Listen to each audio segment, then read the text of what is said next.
waxgarad iyo siyaasiyiin ka soo jeeda beesha Ajuuraan oo maanta kulan ku yeeshay mid ka mid ah hoteelada ku yaala magaalada Kismaayo ayaa soo dhaweeyay maamulka saddexda gobol iyagoona ugu baaqay in la joojiyo hadallada la isku maranayo warbaahinta ee keeni kara isku dhac dhexmara beelaha Soomaaliyeed ee wadadega gobolka Shabeellada Hoose. Ugu horeyntii waxaa goobta ka hadlay wasiir ku-xigeenka iskaashiga iyo xiriirka caalamiga ee maamulka ku-meelgaarka ee Jubba Mudane Cabdi Xuseen wuxuuna soo dhaweeyay maamulka saddexda gobol isagoona ka digay inay dib u soo laabtaan colaadihii naafiyay Soomaaliya. أنا لaba qodob aan ka hadlay lahaa qodobkii ugu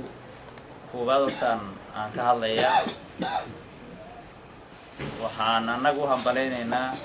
aan taageeraynaa aan leenahay awguuliyo saddexdii gobol oo dhawaan la ansixiyay koonfur galbeed Soomaaliya ka beelahaana waa taageeraynaa ka maamulahaana waan taageeraynaa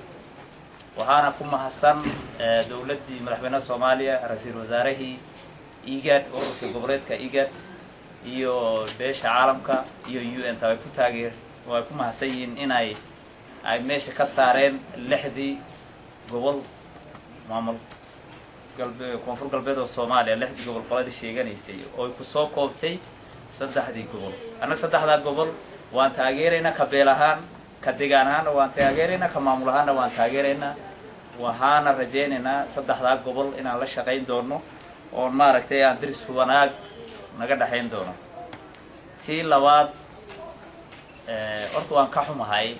maaragtay magaalada Marko waxyaalo ka socdo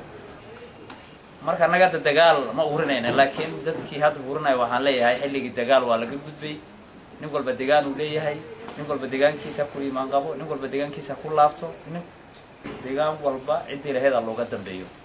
jawahaysi iyo xabad iyo isbahaysi iyo beenka abuur waa la soo dhaafay. qaar ka mid ah odayaasha dhaqanka iyo siyaasiyiinta beesha Ajuuraan oo iyagana goobta ka hadlay ayaa waxa hadalladooda ka mid ahaa afladan oo jawaab celinta ah la sheegtay in Ajuuraan lagu xoogay gobolka Shabeellada Hoose ee magaalada Marko. Ajuuraan wuxuu degan yahay bartamaha Soomaaliya iyo koonfurta Soomaaliya iyo waliba aan dhaho waqooyiga Soomaaliya. Soomaali 20 sano ku filan dagaal annagu lama dirsan annagu dad Soomaali la simanaa laakiin waxaan nasiib darra waagi bariyaba ama idaacad qof inuu soo istaago u yiraahdo Ajuuraan ayaan gobolkan degnaa aan ka horeysan inay yiraahdaan nasiib darro aadan uga xunaa runtii wax walba marxalad ay maraan